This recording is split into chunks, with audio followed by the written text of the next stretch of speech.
Шүүхийн шийдвэр гүйцэтгэх тухай хуулийн шинжилсэн найруулгын төслийн агуулга болоод ач холбогдлын талаар өнөөдөр хэлэлцүүлэг хийлээ.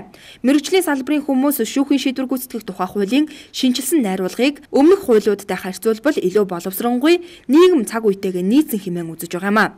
Шүүхийн шийдвэр гүйцэтгэх байгууллагаас хэрэгжүүлж иргэний захиргааны болон эрүүгийн хэргийн талаар гарсан шүүхийн шийдвэрийг гүйцэтгэх ажиллагааны эрх зүйн зохицуулалтыг боловсронгүй болгох зорилгоор боловсруулсан хуулийн төслийг хуулийн болон эрдэм шинжилгээний байгууллагуудтай хамтран хилэлцэх зарчмаар нэмэлт саналыг авахар энэхүү хилэлцүүлэг хийгдэж байгаа юм байна. Өөрөөр хэлэх юм бол өнөөдрийн манай шинжилсэн найруулгын хуулийн төсөл бол нийгмийн хөгжлийн хандлагад эдсэн, хүний хөгжлөд эмдсэн, эдийн засгийн үр ашигтай ийм оновчтой хуулийн төсөл болсон гэж ингэж бид үзэж байгаа.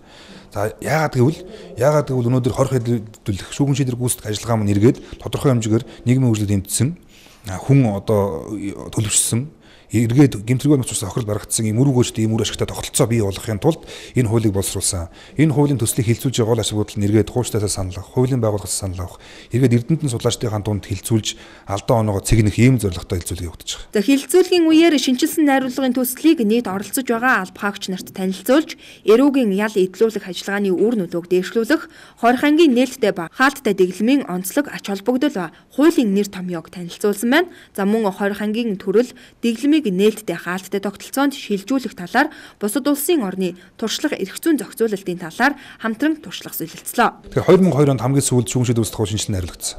Энэ хуулийн хүрээнд хийгдэж байгаа дэглэмийн тогтолцоо, ялангуяа ялтны үзүүлэх одоо ялтныг ял эдлүүлэх, нийгмээс суурлах, орчны талаарх өөрчлөлтийн талаарх энэ шинэ чиг хандлага бүхий өөрчлөлт орж байгаа. Тэгэхээр тухайн үеийн одоо тогтолцоо маань одоо өөрөөр хэлбэл одоогийн хүчин төгөлдөр мөрдөж байгаа хуулийн зохицуулалт маань яаж нэхэр хуучнаараа өөрөөр хэлбэл социализмын үед мөрдөгдөж байсан дэглэмийн ялгаа тэр хэвээрээ байгаа. Ийм учраас бид энийг тодорхой хэмжээгээр нийгмийн ашиг талаас нь өөрчлөх зорилгоор энэ одоо хуулийн төслийг боловсруулсан гэж ойлгож байна. За ийхүү шүүхийн шийдвэр гүйцэтгэх тухай хуулийн шинжилсэн найруулгын төслийн агуулга ач холбогдлын талаар салбарын мэргэжилтнүүд энхүү хэлэлцлээ.